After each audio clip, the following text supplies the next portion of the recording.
Allez les amis, bonjour, comment allez-vous? Écoutez, je fais cette vidéo ce matin parce que je vais parler d'un sujet ultra important.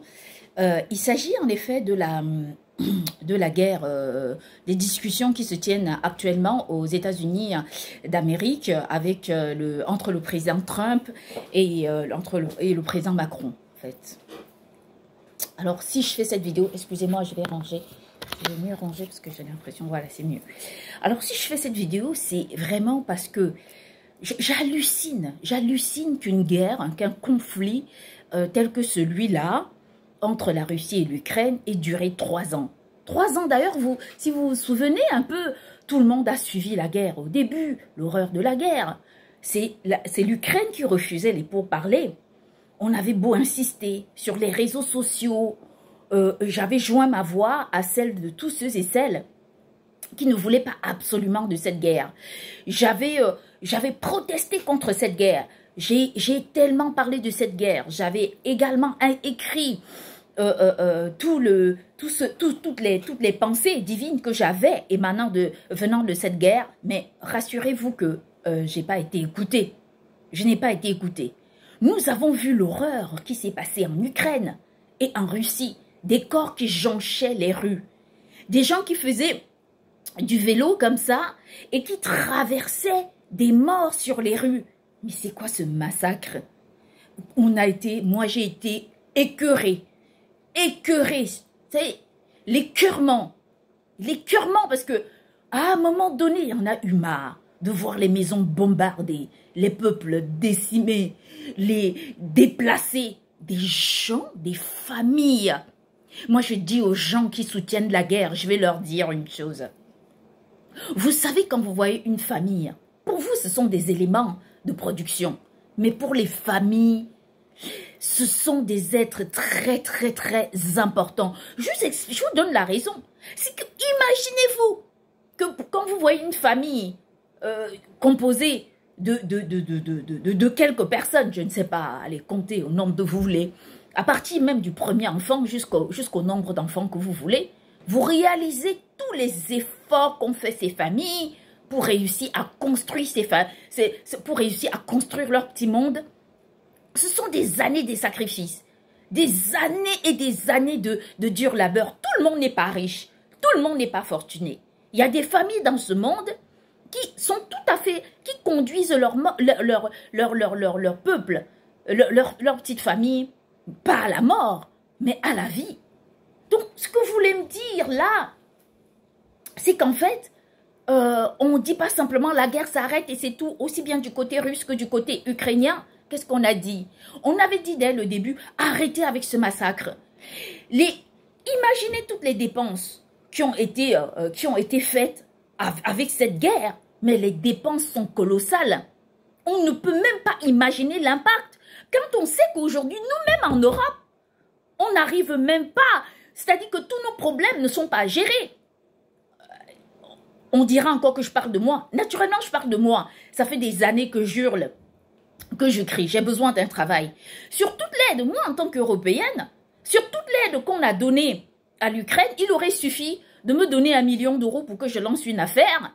Cette affaire aujourd'hui aurait été tellement florissante que j'aurais embauché d'autres personnes et qu'on travaillerait ensemble. Mais ce n'est pas le cas. Ils ont préféré financer des guerres pour tuer des familles de pauvres gens qui n'ont rien demandé. Je vais rappeler une chose. C'est qu'il n'y a pas eu de référendum. On n'a jamais questionné à la fois les Ukrainiens, à la fois les Russes, à savoir, est-ce qu'on fait oui ou non la guerre chez vous? Parce que c'est facile de passer par un gouvernement et de dire, puisque tu es le chef d'État, on va faire la guerre chez toi. Non mais oh, c'est un citoyen comme un autre. Si ce citoyen a le droit de donner son avis, alors n'importe quel citoyen doit donner son avis sur son territoire, d'autant plus que, signalons-le, ce n'est pas l'État qui paye pour le pays, mais c'est le peuple. Non seulement le peuple ukrainien paye pour l'Ukraine, non seulement le peuple ukrainien entretient l'Ukraine, non seulement le peuple ukrainien construit l'Ukraine, mais en plus il a fallu les décimer, les tuer. Quand on pense à l'accusation qu'ils ont faite du président Poutine, disant que le président Poutine avait déclaré la guerre. Nous leur avons dit que sur la forme, c'est ce qui s'est passé, mais sur le fond, même le président Poutine avait été surpris par cette guerre. Et notre position est restée ferme dans la neutralité en sachant la vérité. Et alors moi, j'invite les Ukrainiens à faire une chose. Parce que quand on voit toute la détresse qui s'est passée sur ces deux territoires alors qu'il ne fallait pas, quand on voit aujourd'hui la détresse de la Palestine alors qu'il ne fallait pas, quand on voit aujourd'hui la détresse qui se passe entre la RDC et le Rwanda alors qu'il ne fallait pas, quand on voit aujourd'hui la détresse qui se passe au Soudan alors qu'il ne fallait pas, et toutes ces guerres qui sont dissimulées partout, moi j'appelle la communauté internationale à faire quelque chose. J'appelle l'ONU à faire quelque chose, à voter une loi pour que tout pays qui soutient une guerre quelconque puisse participer aux dommages et intérêts ainsi que les réparations et les constructions. Ainsi, je sais qu'il y en a qui vont outrager ces décisions, mais pourvu que ce soit fait, au vu de dire qu'on ne peut pas détruire nos familles comme des jeux. On ne peut pas nous détruire comme si nous n'avons jamais existé. On ne peut pas faire de nous, de nos vies, des familles d'autres personnes comme si les champs c'était des animaux d'abattoir. Moi, je salue la grandeur de tous les végétariens qui se disent on est végé. On est végé, ils se disent on tue pas les gens, on mange pas de la viande. Ils ont raison. Naturellement, nous mangeons de la viande. Mais si je pouvais être végé toute ma vie, je le ferais. Je le ferais sincèrement pour vous dire. Je ne suis pas capable. Je dis ça comme ça anecdotiquement, mais vraiment, il n'y a rien de marrant là-dedans. C'est énervant. D'ailleurs, moi, je vais dire une chose à l'Europe. L'Europe connaît ma position vis-à-vis de l'Europe. Moi, j'adore l'Europe, j'adore l'Occident, j'aime la France. Dans cette guerre, moi, j'appelle le peuple russe et ukrainien à demander réparation à toutes les personnes, à tous les pays qui ont soutenu la guerre. Je le dis en connaissance de cause. Ça veut dire quoi? Moi, je vais vous expliquer ce que ça veut dire. Ça veut dire qu'aujourd'hui, on a un pays fantôme comme l'Ukraine, la Russie, toutes les parties qui ont été bombardées, ceci, cela. Ouais, ils ont livré des drones, oui. Ils ont livré des ceci, ils ont fait cela. Alors, ce qu'il faut faire, c'est que aussi bien la Palestine, le Soudan, tous, il faut réussir à permettre à ces pays de demander réparation. Et ça, c'est la réalité, c'est le mot. C'est le mot par essence. Pourquoi une réparation? Parce que, comme je viens de dire, c'est le peuple qui construit une nation. Mais ce n'est pas du tout un gouvernement qui construit une nation. La preuve, pour que l'État puisse fonctionner, l'État a besoin de toute l'aide de tout son peuple pour pouvoir fonctionner. Et alors, si nous nous tenons là et nous disons, on a les uns qui payent, on les tue, et pendant qu'ils sont tués, d'autres restent payés. On va dire, non mais ça va pas. Il y a quelque chose qui ne tourne pas rond. Il y a quelque chose qui ne va pas. Soit on paye tous et on a envie, soit on ne paye pas tous et vous dites, on tue les uns et d'autres ne payent pas. Ce n'est pas normal. La guerre est tout sauf normale. Ce n'est pas normal la guerre. On peut utiliser... Je ne dis pas que les gens ne doivent pas protéger leur pays. Ce n'est pas ce que je dis. Je ne dis pas qu'il faut refuser de donner un bénéfice du doute aux pays qui se disent « on craint que ». Je ne dis pas ça. Mais je dis que les peuples n'ont pas à faire la guerre. Parce que la question ukrainienne et russe, c'était une question très simple. Une question de référendum. Une question de référendum. Si par là, ils avaient fait le choix de la diplomatie, au lieu de la diplomation, qui est un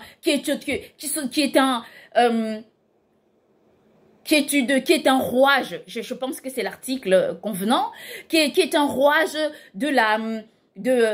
qui met en place tout un processus, un engrenage de la traîne, de la démocratie, du mensonge, du racontage, des discours non fondés. Ça, c'est la diplomatie. Alors, quand on fait de la diplomatie, c'est quoi? C'est le fait de penser non seulement à un objectif politique, non seulement aux intérêts des uns et des autres, mais non seulement à ses propres intérêts. À partir de là, on discute sur une table avec des mots-clés adaptés au sujet et non pas des histoires politisées, genre nous allons gagner la guerre en Ukraine. Mais attention, t'es pas en Ukraine, tu ne subis pas les crépitements des guerres, des bombes et des balles. T'es pas là, toi. Tu connais pas le traumatisme des gens. Tu ne sais pas, donc tu ne peux pas te permettre de dire des choses dont tu ne sais pas. Alors, à partir de là, moi, j'appelle tous les Ukrainiens à dire, et les Russes, et les Palestiniens, à demander réparation. Et les Soudanais, et les Rwandais, tous les pays qui sont en guerre, à dire, vous avez détruit notre pays, vous avez soutenu la destruction de notre pays, alors nous demandons réparation. Et cette réparation, même si elle n'est pas actée, il faut qu'elle devienne un exemple pour des peuples, pour qu'il n'y ait plus des écarts pareils, mais vous vous en rendez compte. Vous pouvez vous en rendre compte de ce qui se passe réellement au sein de toutes ces institutions. C'est-à-dire qu'il y a des gens comme ça qui, depuis leur jeune âge, on leur dit, vous êtes dans le ventre. Ils passent 9 mois, ils naissent. Après 9 mois, on va leur dire, ah oui, non, mais toi, tu vas apprendre à marcher, à parler, à être courtois, gentil. Ils traînent la vie. Ces gens traînent la vie. Va à l'école, il va à l'école. Tu as des frères et des sœurs, oui. Tout, ok. Étudie, passe des diplômes, oui. Ah bon, maintenant que tu as passé des diplômes, il faut que tu trouves un travail, ok. Marie-toi, bon d'accord. Fais des enfants, super. Eh ben d'accord, hein. Maintenant que tu as des enfants, on te dit, ah oui, tu vas les entretenir, ok. Ben, fais-les grandir, envoie-les à l'école. Fais exactement ce qu'on a fait pour toi, oui. Jusqu'au jour où on a des bourreaux qui vont venir déclencher une guerre sur un territoire sans forcément tenir compte de toute cette souffrance que les gens vivent chaque jour. Sans tenir compte de la vie des gens, de la vie des familles. Ça, c'est terrible. Ça, c'est quelque chose d'affreux. Et en demandant réparation, moi, j'invite ces peuples en guerre à demander une réparation. Parce que il y aurait une réparation qui sera mise en place, je vous rassure que tout le monde sera en paix. Pour une raison très simple. C'est que vous croyez que parmi les gens qui soutiennent la guerre, tout le monde soutient la guerre. Moi, je parie que parmi eux, il n'y a qu'une minorité qui soutient la guerre. Les personnes méchantes qui aiment voir d'autres personnes tomber, qui aiment voir d'autres détruits ou encore qui aiment mettre en place des paramètres de destruction et de domination. Ça, ce sont ces gens-là. C'est affreux. C'est horrible. C'est vraiment terrible de voir à quel point les gens, c'est-à-dire que pour des questions politiques, peuvent détruire le monde. Cela fait combien des années qu'on dit la même chose. On vous apprend à gérer le monde, être gagnant et non pas perdant. On vous apprend à faire du monde un espace de vie. On vous donne cette chance de le faire, de faire cela. Ce n'est pas pour être contre vous, mais c'est pour être avec vous. Et depuis des années, vous nous dites, ah oui, non, mais non, on ne sait pas trop, on ne comprend pas trop, on ne comprend pas quoi. Cette guerre-là, ces guerres-là, ce sont des guerres gratuites. Quand on sait, regardez ce qui se passe entre la Palestine et Israël. On dit à Israël, rallonge ton... On leur dit, tu peux augmenter ta surface par le désert. Lui dit non, je préfère aller prendre Gaza parce que c'était un espace stratégique. Parce que je suis soutenu par les États-Unis d'Amérique et que puisque je suis soutenu par les États-Unis d'Amérique, je vais tuer tous les Ukrainiens, tous les Palestiniens. Et là, les États-Unis peuvent avoir un embranchement pour arriver en Chine. Je dis, mais la Chine appartient à la Chine. La Chine n'appartient pas aux États-Unis. D'ailleurs, c'est ce que j'ai dit. C'est-à-dire que qu'est-ce qui oppose la Chine aux États-Unis? C'est très simple. la question est simple. C'est vraiment une chose qui est très simple et qui est importante à comprendre. C'est quoi? C'est le fait que tout le monde se plaint de la Chine en disant que la Chine a copié des innovations technologiques, numériques, ainsi de suite. Tout le monde le sait et c'est vrai, même la Chine l'a avoué. Mais devant la Cour institutionnelle des droits de l'homme et du commerce, de la finance, il faut que les États-Unis déposent une plainte contre la Chine. Les pays qui réclament déposer une plainte contre la Chine et ils demandent à la Chine des dommages et intérêts. À partir de là, tout le monde ne peut qu'applaudir cette façon de faire. Mais on ne va pas venir aujourd'hui, par exemple, se dire il faut se plaindre de la Chine qui, lui, la Chine ne fait la guerre à personne. Que fait la Chine? La Chine fait du commerce. Il dit, moi, je suis un commerçant.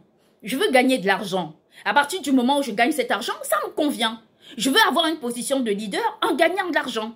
Je vais créer des coalitions qui me permettent de gagner de l'argent. Ça, c'est une façon de chercher de l'argent. Ce n'est pas en allant faire des guerres, détruire le monde, rendant le monde comme des fantômes quand on voit ce qui s'est passé en Palestine. Mais c'est une grave, c'est une horreur. C'est une horreur. C'est-à-dire qu'on regarde avec stupéfaction tout un territoire. On voit des vies, des familles, des rêves brisés.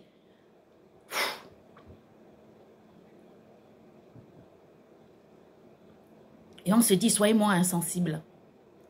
Soyez moins insensibles. Pensez au monde avec grandeur, avec une certaine élévation, avec une certaine beauté. Ne regardez pas le monde comme une sorte de trou noir. Regardez le monde comme une sorte d'exaltation, de lumière, comme le ciel bleu que vous convoitez tous les jours au-dessus de vous, comme la mer que vous avez envie de voir, complètement propre et limpide quand vous allez vous baigner pendant l'été. Comme ces beaux moments que vous passez un matin, quand vous vous réveillez, vous avez à votre table vos familles, vous prenez votre petit déjeuner en écoutant de l'opéra, du valse, du jazz, toutes les musiques que vous voulez. Sincèrement, on vous appelle à ça, à la beauté de la vie. Ce n'est pas compliqué de gérer le monde. Le monde est encore plus facile de le gérer puisque vous n'imaginez, vous compliquez tout. Vous apportez des solutions dont il ne faut pas apporter. Vous faites du monde un espace complètement, je sais pas moi, un espace de terreur dans laquelle on ne peut pas vivre. Et nous, tout ce qu'on demande, c'est apporter au monde la beauté de la vie, la beauté, faire le choix de la beauté du monde. C'est tout ce qu'on vous demande. On ne vous demande pas plus que ça. Et est-ce que c'est parce que je suis contre l'Europe ou contre un pays ou contre les États-Unis ou contre la Chine ou contre qui que ce soit? Non, je suis avec vous. Je suis avec vous et je suis encore avec vous. Parce que moi, dans mon projet, dans le projet que Dieu me demande de porter, c'est un projet qui peut être réussi, c'est un projet sûr, c'est un projet qui est palpable. Je sais qu'on peut le porter, ce projet, et je sais qu'on peut le réussir. Parce que moi, dans mon idéal, dans ce que je vois, dans le projet que j'ai, il suffit de dire, je vois ça, et c'est ainsi que ça peut se passer, et c'est ainsi qu'on peut faire pour y arriver. C'est complètement illogique. C'est-à-dire que, quand je dis que c'est complètement illogique, quand on pense à quelque chose d'effarant, que vous nous vendez tous les jours, on va prendre l'exemple de ce monsieur Puff Daddy qui est en prison. Vous savez, son histoire m'étonne. On n'est pas en train de parler du papa de Serena, qui lui fait une planification pour réussir. Mais non, on parle de Puff Daddy qui est un enfant qui naît dans le but de perdre, dans le but d'être détruit un jour. C'est-à-dire qu'en vivant, il sait qu'un jour ou l'autre, il va tomber. Pourquoi? À cause de tous ces rouages-là que vous mettez en route, de tous ces engrenages que vous mettez en route pour pouvoir détruire les gens. C'est-à-dire que vous créez un être humain qui est destructeur, qui devient un détraqueur, et pour détruire. Voyez, moi, dans le projet qui est le mien, je sais que ce monde peut être différent, et je sais qu'on peut le changer. Je ne suis pas sur la quête de quelque chose ou de la gloire. Si je voulais la gloire, c'est que je l'ai eu il y a des années. J'ai eu de nombreuses propositions. des milliards, des millions et des millions que des gens m'ont proposé. J'ai dit non. Pas non parce que je ne voulais pas d'argent. Pas non parce que je simplifiais ce que je pouvais avoir. Mais non parce que pourquoi vous voulez que j'accepte des millions au milieu d'un dépotoir? Dites-moi en quoi ça va me servir. Avoir de l'argent, comme on peut dire, quelque part où il n'y a même plus de possibilité d'investir ou encore d'être sûr de son investissement. Alors, je n'ai pas dit non à mon argent. Ce qui à moi me revient à moi. Je mérite de le gagner. Mais j'ai dit non à tout ce que les gens me donnent. Bonne journée à vous et que Papa et notre Dieu soit avec nous.